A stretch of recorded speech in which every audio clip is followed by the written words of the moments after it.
बहू, यह मत भूलो कि भगवान सब देखता है। बहू, भगवान से डरो। मम्मी जी, आपसे कितनी बार कहा है मैंने, मुझ पर यूँ हुक्म मत चलाया कीजिए। अगर रसोई में आपको कोई काम दिख रहा है तो खुद क्यों नहीं कर लेती? पायल बहू कहकर बार बार मुझे क्यों पुकारती रहती हैं? एक बात याद रखिए मम्मी जी, मैं आपकी नौकरानी नहीं हूँ जो आपके इशारों पर नाचती रहूँगी, समझी? पायल गुस्से में बोली। सास कमला जी बोली, बहू मैं तो बस इतना कह रही थी कि मैं तो आज भी सुबह घर का सारा काम करके कीर्तन में गई थी, मगर 3 घंटे बाद आकर देख रही हूँ तो रसोई बिखरी हुई पड़ी है। तुमने खाना खाया, उन बर्तनों को भी तुमने ऐसे ही जिंक में छोड़ दिया है। तुम सुबह सोकर ही 10 बजे उठती हो, उसके पहले मैं नाश्ता बना देती हूँ, दाल चावल बना देती हूँ, सब्ज़ी काट देती हूँ, आटा भी गूंद देती हूँ। तुम सिर्फ उठकर अपने लिए चाय बनाती हो। आज मुझे कीर्तन में जाना था, उसमें भी मैं आकर देखती हूँ कि मैं तो सब कुछ साफ करके गई थी, फिर रसोई इतनी गंदी कैसे पड़ी है। बस यही कहने तुम्हें आवाज़ दी, मगर उल्टा तुम मुझ पर ही भड़क रही हो। प्रिया बोली, मम्मी जी, मुझसे ये घर के काम वाम नहीं होते, और आपको इतनी ही दिक्कत है तो जाकर कहीं और रहिए। यूँ बार बार मुझसे मत कहिए। वैसे भी मुझे आपकी कोई ज़रूरत नहीं। उतने में ऑफिस से विकास आ गया। पति विकास को देखते ही पायल के तेवर ही बदल गए। पायल बोली, विकास आज आप जल्दी आ गए। आप और मम्मी जी बैठिए, मैं भी आप दोनों के लिए चाय बना देती हूँ। पायल ने ऐसा पहली बार नहीं किया था। वह पति विकास के सामने यही दिखाती कि वही घर का सारा काम करती है। संजू तो हमेशा पायल के ही गुण गाता, इसलिए कमला जी चुप ही रहती थी। वे कभी विकास को नहीं बताती थी कि पायल उसके ऑफिस चले जाने के बाद सास कमला जी से कैसा व्यवहार करती है। विकास और पायल की लव मैरिज थी। कमला जी इस शादी के लिए पहले तो तैयार नहीं थी, मगर बाद में बेटे की जिद के आगे घुटने टेक दिए थे उन्होंने। विकास ने पायल से पहले ही कह दिया था कि उसकी माँ को एक संस्कारी बहू चाहिए, इसलिए पायल ने भी शुरुआती दिनों में तो खूब संस्कारी होने का दिखावा किया, मगर वह कहते हैं ना, कुत्ते की पूंछ हमेशा टेढ़ी ही होती है। धीरे धीरे उसने सास कमला जी को अपने असली रंग दिखाने शुरू कर दिए, मगर पायल अभी भी गिरगिट की तरह रंग बदल देती थी। पति विकास माँ की बहुत ज़्यादा इज्जत करता था, यह बात पायल भली भांति जानती थी, इसलिए विकास के सामने यही जताती कि वह घर और सासू माँ का खूब अच्छे से ध्यान रखती है। रात को अपने कमरे में आते ही पायल विकास से बोली, आज तो बहुत थक गई हूँ विकास, पूरे दिन घर का काम करना पड़ता है। तुम्हारी माँ तो रोज़ भजन कीर्तन में चली जाती है और पीछे से मैं ही घर का सारा काम करती हूँ। देखो ना, फिर भी कभी उफ तक नहीं करती। विकास बोला, मुझे नाज है तुम पर पायल कि तुम मेरे घर को और मेरी माँ को इतने अच्छे से संभालती हो, वरना ना जाने आजकल की लड़कियों को क्या हो गया है। सास ससुर की सेवा तो दूर की बात है, घर का एक भी काम नहीं होता है इनसे। मेरा दोस्त संदीप तो बेचारा शादी करके फंस गया, कह रहा था उसकी पत्नी उसकी माँ को बहुत त्रास देती है। संदीप का भी कहना नहीं मानती, सीधे मुंह किसी से बात भी नहीं करती है, सुबह 10 बजे से पहले सोकर नहीं उठती। पायल मन ही मन मुस्कुरा उठी, क्योंकि वह भी तो सिर्फ विकास को दिखाने सुबह विकास के साथ 8 बजे उठ जाती है और विकास के ऑफिस जाते ही फिर से सो जाती है। विकास 8:30 ऑफिस के लिए निकल जाता है। जैसे ही विकास ऑफिस गया नहीं कि पायल सो जाती और सीधे 10 बजे उठती है। कमला जी विकास का सुबह का नाश्ता, चाय, टिफ़िन तैयार रखती। पायल बना बनाया हुआ नाश्ता और चाय अपने पति को हर सुबह यूँ प्यार से देती जैसे उसी ने सब बनाया हो। विकास तो सुबह उठते ही ऑफिस जाने के लिए नहाना, तैयार होना जैसे अपने कामों में लगा रहता, इसलिए उसे कहाँ पता होता था कि खाना किसने बनाया या नाश्ता किसने बनाया। हाँ, विकास अपनी माँ को हमेशा शुक्रिया ज़रूर अदा करता और कहता, माँ आप सुबह इतनी जल्दी क्यों उठ जाती हो और रसोई में क्यों इतना काम करती हो। कमला जी कहती, बेटा काम करने से कोई घिस थोड़े जाता है, बल्कि इंसान को हमेशा काम करते रहना चाहिए। इससे उसका शरीर सलामत रहता है, वरना एक बार काम करना छोड़ दो तो फिर शरीर भी साथ नहीं देता है। विकास जब भी कमला जी द्वारा बनाए खाने की तारीफ करता, पायल जल भुन जाती। पायल सास कमला जी के साथ रहना ही नहीं चाहती थी, मगर पति विकास माँ पर जान न्यौछावर करता था, इसलिए वह भी विकास के सामने उसकी माँ को अच्छा रखने का नाटक करती। सास कमला जी सब समझती थी, मगर घर में बेटे बहू के बीच झगड़ा करवाना नहीं चाहती थी और इसी बात का फ़ायदा उठाती थी पायल। आज पायल ने सभी को अपने माँ बनने की खुशखबरी दी थी। पूरा परिवार खुश था यह सुनकर। अब तो सास कमला जी का काम और बढ़ गया था, क्योंकि पायल ज़्यादातर आराम करती। सास कमला जी के इतना काम करने के बावजूद भी पायल उनसे खुश नहीं थी। उसे कमला जी एक आंख नहीं सुहाती थी। विकास भी अब पायल की खूब सेवा करता और उसे हर पल आराम करने कहता, ताकि पेट में पल रहे बच्चे को कोई दिक्कत ना हो। दोनों पति पत्नी अपने आने वाले बच्चे के लिए खूब सपने सजा रहे थे। पायल ने आज बाहर से खाना मंगवाया था, तो कमला जी बोली, बेटा ऐसी हालत में घर का बना शुद्ध खाना ही खाना चाहिए, बच्चे के लिए बाहर का खाना अच्छा नहीं है। पायल बोली, मम्मी जी आप तो चुप ही रहिए, मेरे और मेरे बच्चे के लिए क्या अच्छा है मुझे पता है, आप चुपचाप अपना काम कीजिए।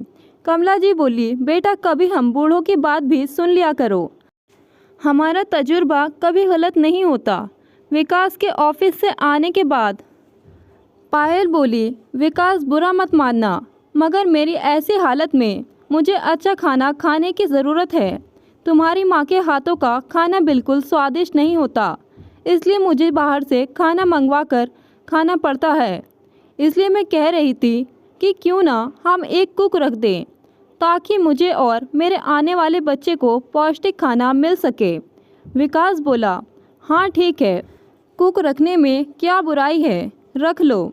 दूसरे दिन ही पायल ने अपनी सहेली से बात करके उसके घर जो कुक आती थी उसी को खाना बनाने अपने घर रख दिया। कमला जी विकास से बोली, बेटा मैं दोनों समय का खाना बनाती तो रही, फिर कुक की क्या ज़रूरत थी। विकास बोला, मम्मी पायल को खाने में कुछ स्वाद ही नहीं लग रहा है, इसलिए उसने कुक को रखा है। अच्छा है ना, आपको भी आराम मिलेगा। कमला जी उदास होते हुए बोली, बेटा मुझे तो वैसे भी काम करना पसंद है, कुक को रखकर तुम लोगों ने मुझसे मेरा काम ही छीन लिया।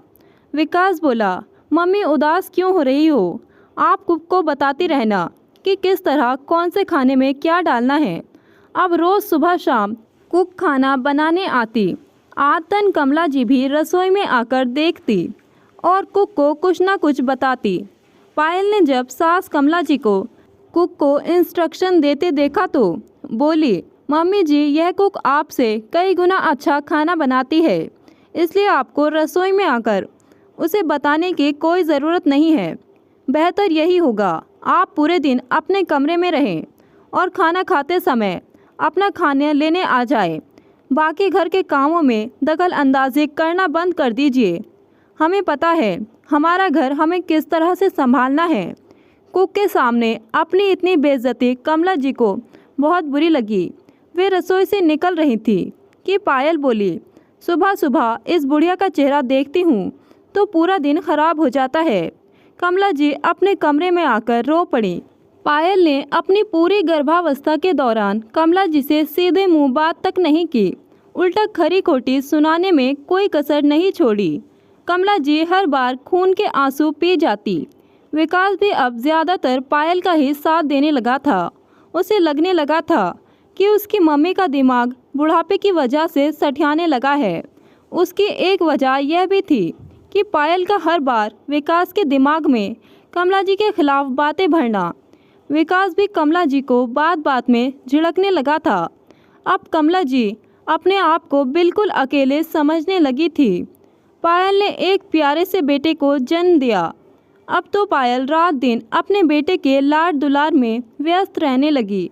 कमला जी थोड़ा भी अपने पोते को खिलाने आती तो पायल उन्हें अपने बेटे के पास भी नहीं आने देती।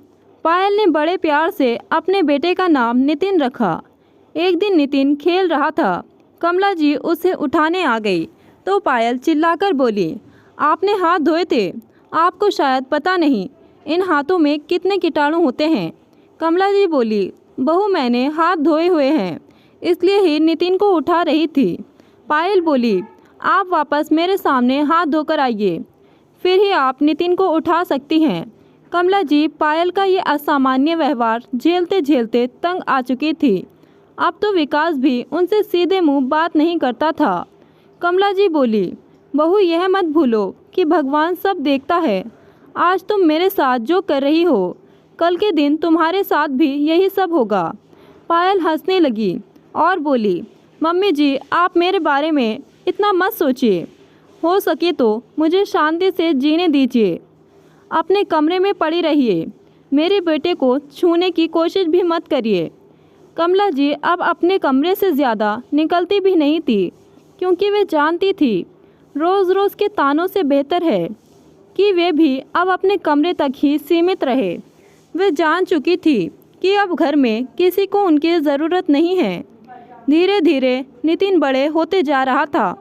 बहुत बार वह अपनी दादी के कमरे में चला जाता और उनसे बातें करने लगता, मगर पायल उसे डांट फटकार कर वापस कमरे से खींच कर ले आती और कहती, तुम सिर्फ मेरे बेटे हो, उस बुढ़िया के पास जाने की तुम्हें कोई ज़रूरत नहीं। अकेले कमरे में कमला जी का भी दम घुटने लगा था। गांव में से बार बार बुलावा आने के कारण कमला जी को गांव जाना ही उचित लगा।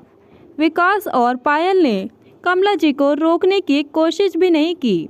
विकास को भी अपनी पत्नी की बातें ही सही लगती, इसलिए वह भी अपनी माँ से एक शब्द न बोला। कमला जी ने नितिन को प्यार करना चाहा, मगर उन्हें पायल की बातें याद आ गई और वे गांव के लिए रवाना हो गई। पायल उनके जाने के बाद बोली, अच्छा हुआ बला टली। अब विकास और पायल नितिन के साथ मज़े में रहने लगे और वहां गांव में कमला जी अपने पुराने से मकान में जाकर बस गई। शहर से ना कभी विकास और पायल उन्हें फ़ोन करते और ना ही कभी कमला जी बेटे बहू को फ़ोन लगाती। दिन महीने साल गुजरते गए। वहाँ नितिन जवान हो चला था, उसके शादी की उम्र हो गई थी। अपनी दादी के कमरे को यूँ खाली पड़ा देख उसे बचपन की यादें जब जहन में आती तो वह अपनी मम्मी पायल से पूछता, मम्मी यह जो खाली कमरा है जहाँ दादी रहती थी वे अब कहाँ है? अब वे यहाँ क्यों नहीं रहती? वे मुझे बहुत प्यार करती थी। कमला जी ने इस उम्र में अचार बनाकर बेचना शुरू कर दिया ताकि वे अपने खाने के पैसे निकाल सके, क्योंकि बेटे बहू ने तो हाथ में ज़्यादा पैसे तक नहीं दिए थे। पायल कहती, बेटा तुम्हारी दादी ने मुझ पर बहुत अत्याचार किया, हमेशा आराम करती रहती और मुझसे घर का सारा काम करवाती। तुम्हें याद नहीं कैसे इस कमरे से बाहर तक नहीं आती थी और मैं दिन भर रसोई में खड़ी रहती थी। इसलिए मैं चाहती हूँ कि तुम आइंदा से कभी इस घर में उनका नाम न लो। नितिन बोला, मम्मी जिस औरत ने मेरी माँ को परेशान किया हो उस औरत से मेरा भी कोई वास्ता नहीं। इस तरह पायल ने नितिन को भी अपने वश में कर लिया था। नितिन ने भी दादी के बारे में पूछना बंद कर दिया था। कमला जी गांव में सोचती रहती, अब तो पोता नितिन भी बड़ा हो गया होगा, काश मैं कभी नितिन से मिल पाती। कमला जी भी बेटे बहू के पैसों की मोहताज नहीं रही थी। वे आत्मनिर्भर तो बन चुकी थी, साथ साथ बेटे बहू को कभी याद भी नहीं करती थी। पायल नितिन के लिए लड़की देखने लगी। तब किसी परिवार के रिश्तेदार ने लड़की रीना का रिश्ता सुझाया। रीना की तस्वीर देखी तो घर में सभी को लड़की तुरंत पसंद आ गई। रीना गांव की थी, मगर पढ़ी लिखी और बहुत ही होशियार थी। नितिन और रीना के घर वालों ने मिलकर रिश्ता पक्का कर दिया और थोड़े ही समय बाद रीना घर की बहू बनकर आ गई। अकस्मात अटैक के कारण विकास की मृत्यु हो गई और पायल टूटकर बिखर गई। पायल को रीना ने उन दिनों खूब संभाला, जिससे पायल में वापस जिंदा रहने की शक्ति आई, वरना वह तो टूट ही गई थी। धीरे धीरे सब वापस नॉर्मल होने लगा। रीना भी नितिन की तरह नौकरी पर जाने लगी और दोनों की गृहस्थी चलने लगी। थोड़े महीने गाड़ी पटरी पर चली, मगर एक रोज़ जब रीना घर पहुंची और उसने देखा कि खाना बना हुआ नहीं है, तो वह गुस्से में पायल से बोली, माँ जी, मैं थक कर ऑफिस से आती हूँ, आप पूरा दिन घर में अकेले क्या करती हैं? आज खाना क्यों नहीं बनाया आपने? तबीयत ठीक नहीं थी, पायल बोली। बहू आज कुछ? रीना चिल्लाकर बोली, मम्मी जी, सिर्फ खिचड़ी या दलिया ही बना देती। आपको तो पता है मैं ऑफिस से थक कर आती हूँ और खाना बना हुआ नहीं मिलता है तो मेरा पारा चढ़ जाता है। उतने में वहाँ नितिन भी आ गया। नितिन भी रीना की हाँ में हाँ मिलाते हुए बोला, हाँ मम्मी, आप दिन भर घर में रहती हो, एक खाना ही तो बनाना होता है। रीना मेरे कमाने में मदद करती है, तभी तो इतने खर्चे निकल पाते हैं। आज नितिन और रीना के ऐसी बातें सुन पायल को अपना अतीत सामने खड़ा दिखाई दे रहा था। पायल को अपने आप में कमला जी और नितिन में पति विकास की छवि दिखाई पड़ रही थी, मानो दूर से कमला जी यही दोहरा रही हो, बहू यह मत भूलो कि भगवान सब देखता है। पायल समझ चुकी थी यह तो अभी शुरुआत है, आगे जाकर उसका भी हाल अपनी सास जैसा हो जाएगा, क्योंकि जो जैसा करता है वैसा ही भरता है। पायल को आज मन कर रहा था कि वह कमला जी की खबर निकाले, मगर घर में क्या कहेगी, और कमला जी को तो अपने बेटे विकास के मौत की भी खबर नहीं दी गई थी। किस मुंह से कमला जी के सामने जाती, यही सोचकर निढाल से होकर बैठ गई और भगवान के सामने आकर रोने लगी और बोली, हे भगवान, मुझसे कितनी बड़ी गलती हुई है। मैंने माँ समान सास को बिल्कुल इज्जत नहीं दी, इसलिए अब शायद मुझे भी ऐसे दिन देखने पड़ेंगे जो मेरी सास ने देखे होंगे। हे भगवान, मुझे भी उठा ले, क्योंकि मुझ में इतनी शक्ति भी नहीं कि मैं यह कहर सहन कर पाऊँ। पायल फूट फूट कर रो पड़ी। दोस्तों, किसी ने सच ही कहा है, कर्म बहुत ध्यान से करो, क्योंकि जो जैसा करता है वैसा भरता भी है, क्योंकि भगवान सब देख रहा है। ईश्वर बड़ा दयालु है, वो प्रायश्चित करने वालों को जल्दी ही मुक्ति दे देता है। दोस्तों, बुरे कर्म करने से पहले ही उसके अंजाम के बारे में सोच लेना चाहिए, क्योंकि बुरे कर्म का फल हमेशा बुरा ही होता है। इसलिए हर इंसान के बारे में सदैव अच्छा ही सोचे और अच्छे ही कर्म करें। दोस्तों, कहानी आपको कैसी लगी कमेंट बॉक्स में अपने विचार ज़रूर बताएं, और ऐसी कहानियाँ सुनने के लिए हमारे चैनल को सब्सक्राइब करें, वीडियो को लाइक करें। धन्यवाद।